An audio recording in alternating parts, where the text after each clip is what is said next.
xildhibaan barkhad jaamac batun oo ku guuleystay inuu ka mid noqdo 82 mudane ee uu ka kooban yahay golaha wakiilada Somaliland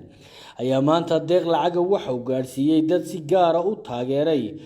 iyo qaar waliba ay dhaawacyo ka soo gaareen iyagoo ku jira safka si ay ugu codeeyaan iyo haweeney foorsho ku qabatay iyadoo safka ku jirta si ay ugu codeyso barkhad jaamac batun xasana waan wanaagsanahay saaka waxaan kugu yimidaan ilaahay waa kii doorashada nagu guuleeyay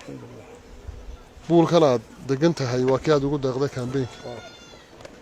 waxaad hanti haysay baad ii hortay ama damiirka iyo dadnimadu waxay faraysaa saad igu listay inaan kugu hambeeyo adduun kale maan haynin gaaribaan lahaa gaarigii waan iibiyey waxaan u iibiyey adigii dadkii naftoodii maalkooda ii huray inaan dib ugu soo noqdo lacagteedu waa $1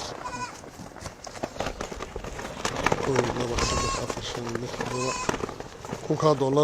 waxaan ugu talagalay inaad ciyaalka jingada ugu dhisto qabso u qabso ilaahay wayna guuleeyey waxa ugu weyn oo bixisa waxa ahayd naftaada adigoo foola inaad saf gasho aniga dartaad u gasho damiirkayga dadnimada waxay fartay sidaad naftaada igu hortay waxaan hayay inaan kuugu huro gaari baan lahaa gaarigii waxaan u iibiyey adigii dadkii kale wax ku noqday dartiin lacagtan waa $1 marka waxaan jeclahay $1,000 inaad caafimaadkaaga iyo ilmahaaga iyo aabahaaga xanuunsanayba wixii aad ugu tari karaysaan aad ugu tartaan aad baad mahadsantahay idin hooyadaaba lacag baan wadaa $1 ah $1,000 adigu kugu soo hagaagay waxaan doonayaa $1,000 inaad gaarsiisato marka waa tu anigu garashadeeda qofeed saad gobonimadaas samayso unbay garashadana ka timi geestooda dadka uu gaarsiiyay deeqdaasi lacageed ayaa iyagu uga mahadnaqay waxaanay sheegeen inay gudanayeen waajib saaran mar haddaan guuleystay waxaan igu dhacay waxbu marka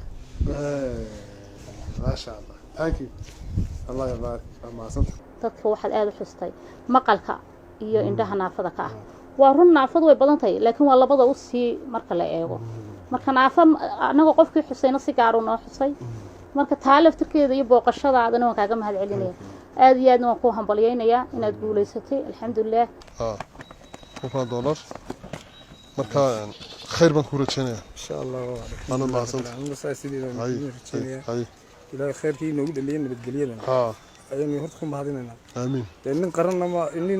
ma lahaydeen qabiilin qaran badahayd magaranaysa wada qaranka iyo umada Soomaaliland oo xikaas sugayaan wax weyn magaranaysa ilaahay guushi noogu dhameeyaan amiin ya rabbi aan ku ducaynaa mukhtar ismaaciil cali telefishinka universal hargeysa